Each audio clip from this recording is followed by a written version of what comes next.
দীর্ঘ 10 মাস নিখোঁজ থাকার পর অবশেষে প্রকাশ্যে এলেন সাবেক ক্ষমতাসীন দল আওয়ামী লীগের সাধারণ সম্পাদক ওবায়দুল কাদের।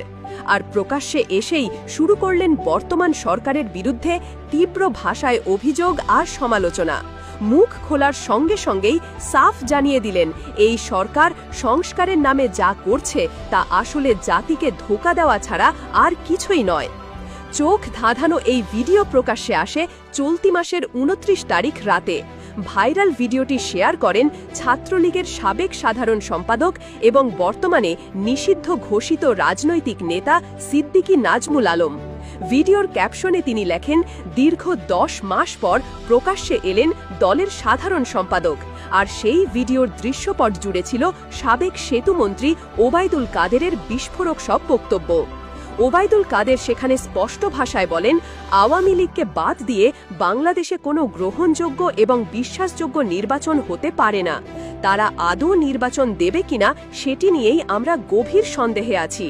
নির্বাচনের নামে যে অশুভ ঐক্য তারা তৈরি করেছে, সেই ঐক্য দিয়ে গোটা জাতিকে বিভ্রান্ত করা হচ্ছে। তিনি বলেন, বাংলাদেশে এখন সংস্কারের নামে যা হচ্ছে সেটা আসলে একটা প্রতারণা ছাড়া কিছুই নয়। বিচার ব্যবস্থাকে নিয়ন্ত্রণ করতে আজ ক্যাঙ্গারু কোর্ট বসিয়ে প্রহসন চালানো হচ্ছে, কিন্তু আমরা এই ধারাকে গুড়িয়ে দেব এবং এর বিরুদ্ধে প্রতিরোধ চলবে। সরকার পতনের পর দীর্ঘ 10 মাস ধরে তাকে কোথাও দেখা যায়নি, না কোনো রাজনৈতিক সভায়, না কোনো সংবাদ সম্মেলনে, এমনকি কোনো সামাজিক অনুষ্ঠানেও নয়। এই দীর্ঘ অনুপস্থিতি ঘিরে রাজনৈতিক মহলে জোর আলোচনা চলছিল। কেউ বলছিলেন তিনি হয়তো রাজনীতি থেকে অবসর নিয়েছেন, কেউ বলেছিলেন হয়তো তিনি বিদেশে পাড়ি জমিয়েছেন, আবার কেউ ধারণা করছিলেন ওবায়দুল কাদের বুঝে শুনে নিজেকে আড়াল করে কৌশল সাজাচ্ছেন। কিন্তু সব জল্পনা কল্পনার অবসান ঘটিয়ে অবশেষে আবার সামনে এলেন তিনি। গত বছরের 5 আগস্ট বাংলাদেশের রাজনীতিতে এক ঐতিহাসিক মোড় আসে।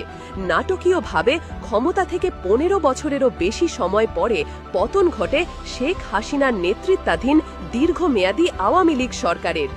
এরপর দেশে গঠন হয় ডক্টর ইউনূসের নেতৃত্বে একটি জাতীয় সংলাপ ভিত্তিক তত্ত্বাবধায়ক প্রশাসন।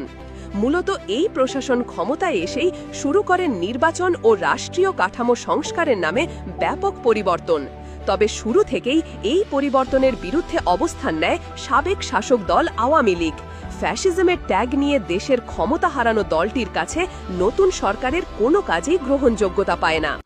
যদিও এতদিন দলের নেতাদের মধ্যে যতটা সরব দেখা গেছে মির্জা আজম বা জাহাঙ্গীর কবির নানককে, ততটাই নীরব ছিলেন ওবায়দুল কাদের।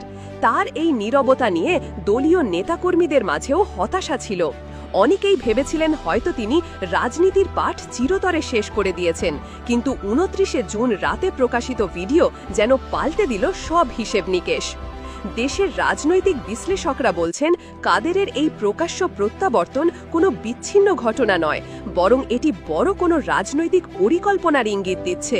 অনেকেই মনে করছেন আওয়ামী লীগ হয়তো শীঘ্রই মাঠে ফেরার প্রস্তুতি নিচ্ছে, বিশেষ করে নির্বাচনী সংস্কারের নামে বর্তমান প্রশাসনের কর্মকাণ্ডকে সামনে রেখে তারা আবার জনমত গঠনে নেমে পড়বে। অনেক আওয়ামী লীগ সমর্থকদের দাবি, ভাইরাল ভিডিওর ভাষা, চোখের চাহনি আর কণ্ঠের দৃঢ়তা থেকেই বোঝা যায় কাদের এবার কোনো আপোষ করতে রাজি নন।